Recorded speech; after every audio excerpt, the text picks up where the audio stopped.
ಪ್ರವಾಸಿ ತಾಣಗಳಲ್ಲಿ Jammu Kashmir mini Switzerland ಎಂದು ಕರೆಯಲ್ಪಟ್ಟಿದೆ. ಇಂಥ ಒಂದು ಸ್ಥಳದಲ್ಲಿ 27ನೇ ತಾರೀಕು ನಿರೀಕ್ಷೆ ಮಾಡಿದಂತಹ ದುರ್ಘಟನೆಯೊಂದು ನಿಮ್ಮೆಲ್ಲರಿಗೂ ಈಗಾಗಲೇ ಗೊತ್ತಾಗಿದೆ. ಅದು ಭಾರತದ ಇತಿಹಾಸದಲ್ಲಿಯೇ ಒಂದು ಕಪ್ಪು ಚುಕ್ಕಿ ಅಥವಾ ಕರಾಳ.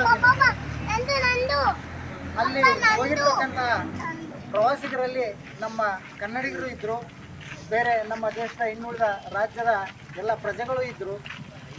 ಸಾವು ಬರೋದು ಸಾಮಾನ್ಯ, ಎಲ್ರಿಗೂ ಸಾವು ಖಚಿತ. ಆದರೆ ಆ ಸಾವು ಯಾವ ರೀತಿ ಬಂತು ಅನ್ನೋದನ್ನ, ಆ ಸ್ಥಳದಲ್ಲಿ ಏನಾಯಿತು ಅನ್ನೋದನ್ನ ನಾವಿವತ್ತು ಈ ಒಂದು ಭಾರತದ ಪ್ರಜೆಯಾಗಿ ಅದರ ಬಗ್ಗೆ ಒಂದು 5 ನಿಮಿಷನಾದರೂ ಯೋಚನೆ ಮಾಡಬೇಕಾದಂಥ ಪರಿಸ್ಥಿತಿ ಒದಗಿದೆ. ಇಂಥ ದುರ್ಘಟನೆಗಳು ನಡೀಲೇಬಾರ್ದು, ಆದರೂ ಸಹ ನಡೆದಿದೆ. ಆ ಒಂದು ದುರ್ಘಟನೆ ನಡೆಯೋದಕ್ಕೆ ಏನು ಕಾರಣ ಆಯಿತು ಅಂತ ಹೇಳಿ ನಾವು ನೋಡೋದಾದರೆ, ಅಲ್ಲಿರ್ತಕ್ಕಂಥ ವ್ಯಕ್ತಿಗೆ ಆ ಸಾವಿಗೆ ಏನು ಕಾರಣ ಆಯಿತು ಅಂತಂತಂದರೆ, ಒಂದು ಭಾಷೆ ಅಲ್ಲ, ಒಂದು ಜಾತಿ ಅಲ್ಲ, ಒಂದು ಇಂಥ ಪಕ್ಷನೂ ಅಲ್ಲ. ಏನು ಹಂಗಾರೆ ಅಂತ ಹೇಳಿದರೆ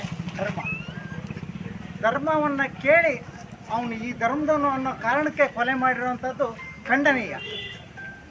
ಒಬ್ಬ ವ್ಯಕ್ತಿಯ ಸಾವಿಗೆ ಒಂದು ಧರ್ಮ ಕಾರಣ ಆಯಿತು ಅಂತಂದರೆ ಏನರ್ಥ ಈ ಮಾನವೀಯತೆಗೆ, ಮಾನವ ಧರ್ಮಕ್ಕೆ ಅನ್ನೋದನ್ನ ತಿಳ್ಕೊಂಡು ನಾವಿವತ್ತು ಅಲ್ಲೇನು ಹುತಾತ್ಮರಾದ್ರಲ್ಲ ಅವರಿಗೆ 1 ನಿಮಿಷ ಕಾಲ ಶಾಂತಿಯನ್ನು ಕೊಡಿದ್ವಿ. ಜೊತೆಗೆ ಅದನ್ನು ಖಂಡಿಸಿ ಈ ಒಂದು ಮೌನ ಪ್ರತಿಭಟನೆಯನ್ನು ಮಾಡಿದ್ವಿ ನಮ್ಮ ವಾಟ್ಸಪ್ ಗ್ರೂಪಿಂದ. ಇದು ಎಲ್ರಿಗೂ ಸಂದೇಶ ಮುಟ್ಟಬೇಕು. ಪ್ರತಿಯೊಂದು ರಾಜ್ಯ, ಜಿಲ್ಲೆ, ದೇಶದಾದ್ಯಂತ ಇಂಥ ಜಾಗೃತಿ ಮೂಡಬೇಕು.